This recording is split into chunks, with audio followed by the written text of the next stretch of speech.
नमस्कार दोस्तों, omniscient channel में आपका स्वागत है। जी हाँ दोस्तों, अगर आप अभी तक इंग्लिश के बारे में कुछ भी नहीं जानते हैं और आप बेसिक से शून्य से जीरो सीखना चाहते हैं कि भाई अंग्रेजी कोई तो हो जो बता दे, दोस्तों ये वीडियो आपके लिए है। और इस वीडियो में दोस्तों आप सिर्फ ये देखेंगे कि कैसे, जी हाँ, कैसे लिखा जाए इंग्लिश में और कैसे बोला जाए।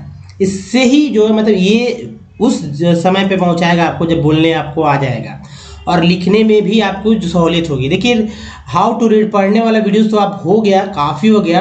अब लिखने वाला काम हम लोग करेंगे, समझने वाला काम करेंगे। तो बस दोस्तों, अगर हमारे वीडियो को आप शुरू से देखना चाहते हैं तो ओमनीसेंट इंग्लिश यूट्यूब में, गूगल में टाइप करके हमारे लिंक तक पहुंच सकते हैं, जिससे कि यानी कि जो वीडियोस है आपको 100 तक का तो इजी मिल जाएगा। कॉपी पे लिख कर आप उसे रिवीजन करें, 100% गारंटी आपको लिखने आ जाएगा, सेंटेंस बनाने आ जाएगा अच्छे जवाब में, एकदम ग्रामर के अनुसार। ग्रामर के रूल रेगुलेशन भी नहीं याद करने होंगे और वर्ड्स के लिए तो हमारा है ही। तो दोस्तों यहाँ पर मैं आज से एक दिन 2 दिन पहले की क्लास का मैं जिक्र करूँगा, जिसमें मैंने बताया था कि सब्जेक्ट को कैसे पहचाने। तो वो तो था दोस्तों कि मैंने बता दिया था कि सब्जेक्ट को कैसे पहचानना है, तरीका मैंने बताया था कि सब्जेक्ट को पहचानना क्या है। लेकिन आपको यहाँ पर कॉपी पे वो वाला वीडियो का भी नोट करना है और इस वाले वीडियो को भी नोट करके ये बताइए कि कितने लोग जो है सब्जेक्ट या नॉमिनेटिव को, जो कि एक ही चीज़ होता है, को पहचान पा रहे हैं। अगर पहचान ले रहे हैं तो अच्छी बात है, नहीं भी पहचान ले रहे हैं तो भी आपको मतलब बहुत सारा हेल्प मिल जाएगा कि कैसे पहचानना है। क्योंकि कुछ ऐसे सेंटेंस है जिसमें आप इतना इजी पहचान लेंगे कि आपको लगेगा कि अरे भाई ये नहीं, वो तो सही ही है या वो गलत ही है, आपको खुद ब खुद समझ में आने लगेगा। तो यहाँ पर अंडरलाइन करना है ना, अंडरलाइन करना है सब्जेक्ट नॉमिनेटिव। हालांकि आप तो कर नहीं पाएंगे, लेकिन आप कॉपी पे जब लिखेंगे तब वहाँ अंडरलाइन जरूर करेंगे। तो पहले कॉपी पे लिख लेंगे, ठीक है। सेंटेंस जो है बहुत आसानी से आएगा और मैं बताऊँगा कि कैसे इंग्लिश वाकई में सीखना है। नहीं तो इंग्लिश के लिए ज़िंदगी भर जो है मतलब 10 साल 12 साल लोग लगाते तो इंग्लिश लिखते ही हैं। इंग्लिश मीडियम में बच्चे पढ़ते हैं, 7 साल 8 साल पे भी समझते हैं, ठीक है। तो देखिए, पहला जो सेंटेंस है, इस दुकान का असली मालिक राजेश है। मैं कभी भी नहीं अंडरलाइन करूँगा, न बताऊँगा कि सब्जेक्ट यहाँ पर क्या है, क्योंकि सारा का सारा सब्जेक्ट ही होता है सेंटेंस में, फिर वर्ब आता है, फिर जो है ऑब्जेक्ट आता है। सब्जेक्ट वर्ब तो आता ही आता है। तो इस दुकान का असली मालिक राजेश है। किसके बारे में बोला जा रहा है? सब्जेक्ट उसे कहते हैं जिसके बारे में बोला जाता है, जिस पे फोकस किया जाता है, ये आपको समझना है। रोहित इस दुकान का असली मालिक है। दूसरा, रोहित इस दुकान का असली मालिक है। तो क्या होगा? रोहित, दुकान या असली मालिक, सोचना है। तीसरा, राजू, थोड़ा सा यहाँ पर, राजू का बिल्ली भूरी रंग का है। भाई राजू का बिल्ली, यहाँ राजू का बात हो रहा है या बिल्ली का बात हो रहा है, या बिल्ली के भूरी रंग का बात हो रहा है? क्योंकि सब्जेक्ट एक भी हो सकता है शब्द में, 2 भी शब्द में, 3 भी शब्द में, 4 भी शब्द में हो सकते हैं। अगला देखिए, संजू का हरा तोता। भाई संजू का हरा तोता, बस इतना ही। अब इसमें बताइए कि सब्जेक्ट कौन है। अब देखिए नेक्स्ट जो है दोस्तों, राजू के बिल्ली का रंग भूरा है। वहाँ तो अलग था, यहाँ कुछ अलग है। जब कॉपी पे लिखेंगे तो आपको समझ में आने लगेगा कि मैंने बताया ना कि खुद ब खुद आपको समझ में आने लगेगा कि भाई आखिर जो है यही होगा, आपको पता चल ही जाएगा। तो 5 नंबर में, राजू की बिल्ली का रंग भूरा है। अंडरलाइन करना है कॉपी पे लिख के। नेक्स्ट है, राजू का एक काला कुत्ता है। किसके बारे में बोला जा रहा है? जिसके बारे में बोला जाता है वही सब्जेक्ट होता है, वही करता होता है। 7वां, इस आदमी का मकान। अब इस आदमी के बारे में बोला जा रहा है, मकान के बारे में बोला जा रहा है, आप बताएंगे, है ना। और इसके लिए अगर आप वीडियोस नहीं देख पा रहे हैं तो मैं बताऊंगा, जैसे स्लाइड खत्म होगा ना उसके बाद एक समय मैं बता दूंगा, उस पे जाके आप हमारे इससे जुड़े हुए वीडियो को देखिए कि आप जो है वहाँ से पता चल जाएगा कि अगर आप मिस किया है कि भाई कौन सा सब्जेक्ट होगा, कैसे पहचानना है, तो उस वीडियो को देखिए, क्योंकि ये टेक्स्ट मतलब टेस्ट ही है आपका। 8वां, आदमी और जानवर में फ़र्क सिर्फ यह है। आदमी और जानवर में फ़र्क सिर्फ यह है। नेक्स्ट देखिए, नेक्स्ट है, राज्य के सूखाग्रस्त क्षेत्रों के वीडियो को भ्रष्टाचार कारण निलंबित किया गया। थोड़ा लंबा हो गया ना, तो वहाँ तक तो पकड़ लेंगे, उसके बाद समझ में आने लगेगा कि करना क्या है, कहाँ पर क्या लेना है। तो राज्य के सूखाग्रस्त क्षेत्रों के बीडीओ को भ्रष्टाचार कारण निलंबित किया गया।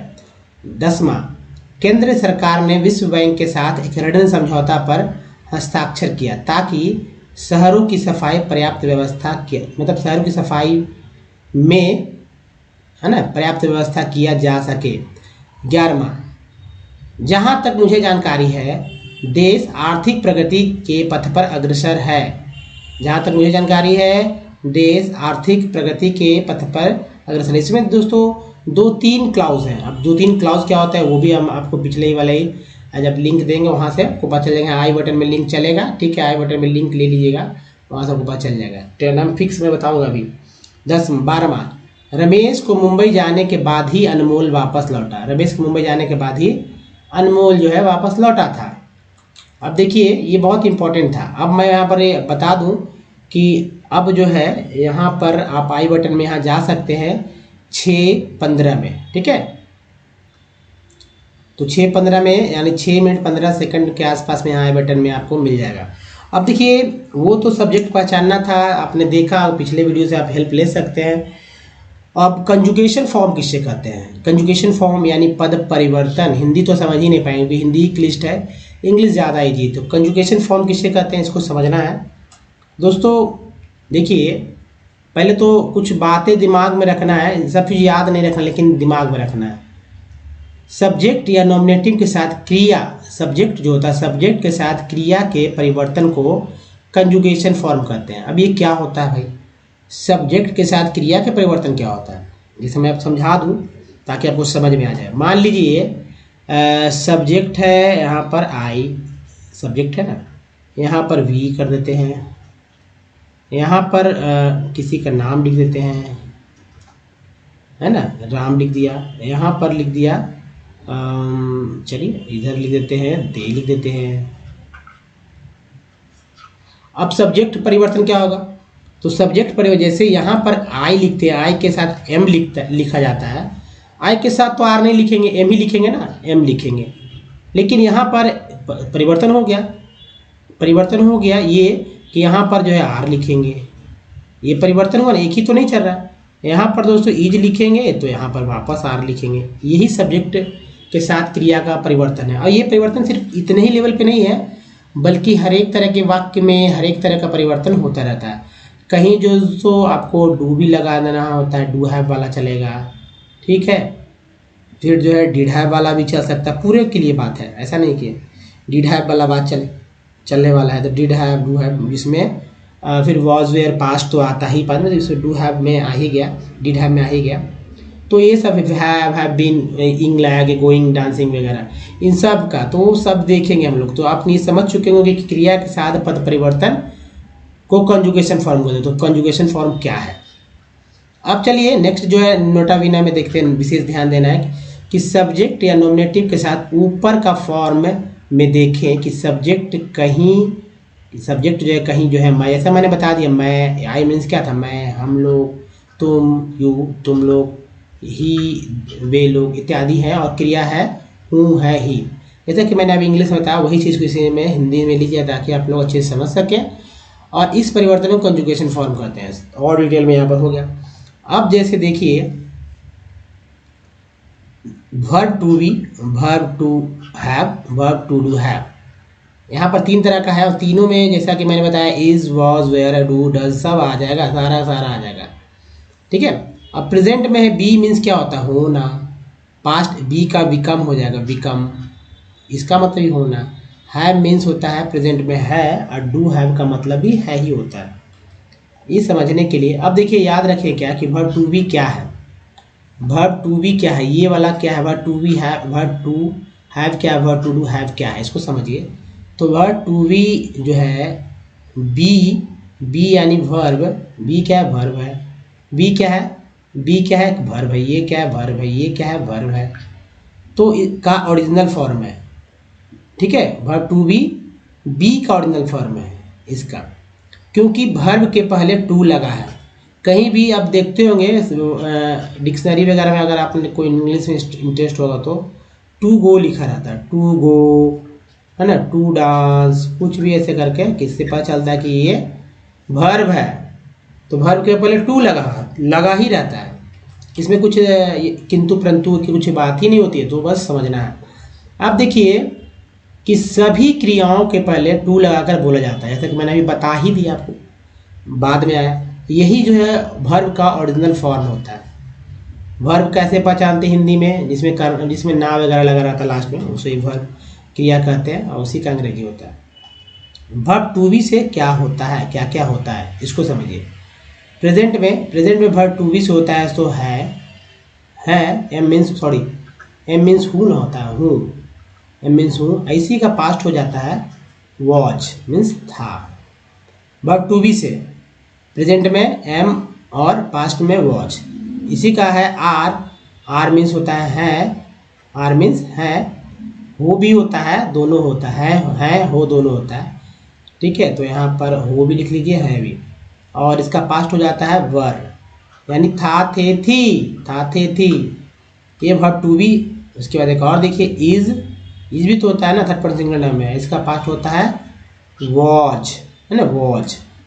ये तो था वर्ब टू बी से क्या क्या जन्म होता है। तो am, are, is, was, were, चार ही हुआ ना। एक ये हो गया एम, देख लीजिए, एम, फिर हो गया आर, फिर हो गया इज, और यहाँ हो गया पास्ट में वॉज और वेयर, यही हुआ। तो बस दोस्तों, ये होता है वर्ब टू बी से जन्म होता है। वर्ब टू हैव से जन्म हुआ है किसका? तो दोस्तों हैव का जन्म हुआ, हैव मीन्स है, हैव का पास्ट होता है हैड, मीन्स था थे थी। हैज इसका मतलब सिंगुलर नंबर में लगता है, थर्ड पर्सन सिंगुलर नंबर में। हैड मीन्स इसका पास्ट में हैड चलता है, था थे थी। और उसके बाद दोस्तों यानी वर्ब टू हैव से दो ही, हैव, हैज और हैड, तीन, हैव, हैज और हैड। उसके वर्ब टू डू हैव से जो है होता है डू हैव, उसका पास्ट होता है डिड हैव। फिर है does have, third person singular number में, इसका होता है डिड हैव, था थे थी, है ना।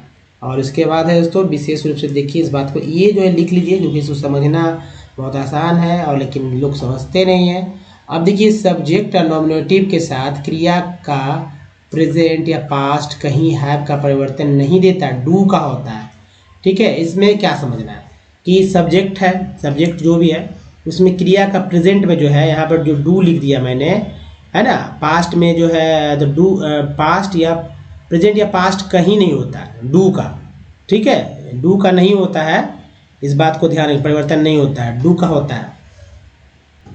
तो क्या समझ यहाँ पर दोस्तों मैंने जैसे बताया, ये डू नहीं है, हैव को देखिए, ये हैव जो है, ये जो हैव है, ये जो हैव है, ये जो हैव है। डू डिड हुआ, प्रेजेंट में डू था, पास्ट में एक बार मैं क्लीन कर लूँ। अब फिर से देखिए कि यहाँ पर देखिए डू है, डज है, डिड है, बदल गया।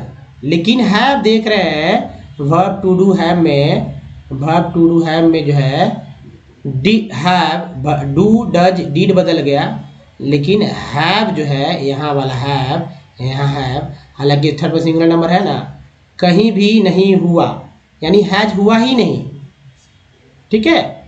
डू का होता है, प्रेजेंट पास्ट में हैव का परिवर्तन नहीं हुआ, ये भी तो क्रिया ही का रूप है।